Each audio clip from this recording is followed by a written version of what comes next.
অনেক দিন পর পরিবারের সবার জন্য একটু স্পেশাল নাস্তার আয়োজন করলাম। তো প্রথমে আমি একটি পাউন্ড কেক বানিয়ে নিয়েছি। আমার কাছে পাউন্ড কেকের মোল্ড নেই, তাই এই মোল্ডে বানিয়ে নিয়েছি। কেকটা খেতে কিন্তু অনেক মজা হয়েছিল। ওই যে রোজা গিয়েছে তারপর থেকে আজ পর্যন্ত আর বুট, বেগুনি, পেঁয়াজু এইসব আর খাওয়া হয়নি। তাই ভাবলাম আজকে একটু বেগুনি বানিয়ে ফেলি। বেগুনি আমরা সবাই অনেক বেশি পছন্দ করি। বেসন গুলিয়ে নিয়ে আর বেগুন কেটে নিয়ে আমি শুরু করে দিয়েছি বেগুনি বানানো। সস দিয়ে বেগুনি খেতে কিন্তু বেশ ভালোই লাগে। আমার ছেলে মেয়ে সবাই পছন্দ করে এই বেগুনি। প্রতিদিন সন্ধ্যা হলে ছেলে মেয়ে পাগল বানিয়ে ফেলে নাস্তা বানানোর জন্য। আর প্রতিদিন এই নাস্তা বানানোর কাজটি কিন্তু মোটেই ভালো লাগে না।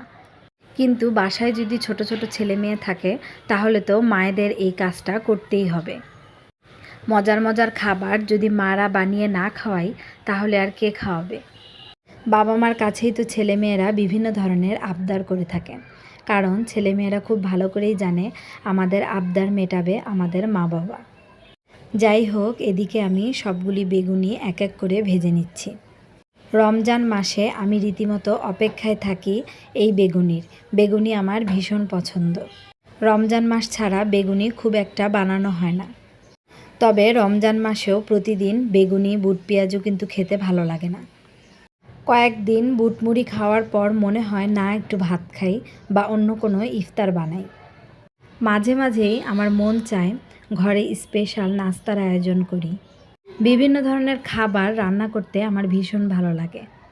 প্রতিদিন না হলেও আমি প্রায়ই এটা সেটা সন্ধ্যায় বানিয়ে দিই বাচ্চাদের খাওয়ার জন্য। আর ওই সব নাস্তাই বানাই যেগুলো আমার বাচ্চারা খুব পছন্দ করে। আজকে আরেকটা ডেজার্ট আইটেম আমি বানিয়েছি। এর আগে কখনো এটা আমার বানানো হয়নি।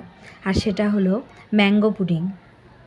দুধ, আম, চিনি, আগার আগার পাউডার দিয়ে খুব সহজেই এই ম্যাঙ্গো পুডিং বানিয়ে নেওয়া যাবে ঘরেই।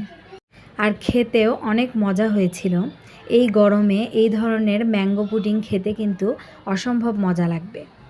আমার মেয়ে এই ম্যাঙ্গো পুডিং খেয়ে একদম ম্যাঙ্গো পুডিংয়ের ফ্যান হয়ে গিয়েছে।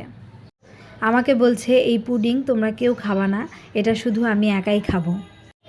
কোনো কিছু বানানোর পর বাড়ির সবাই খেয়ে যখন প্রশংসা করে তখন কিন্তু ভীষণ ভালো লাগে।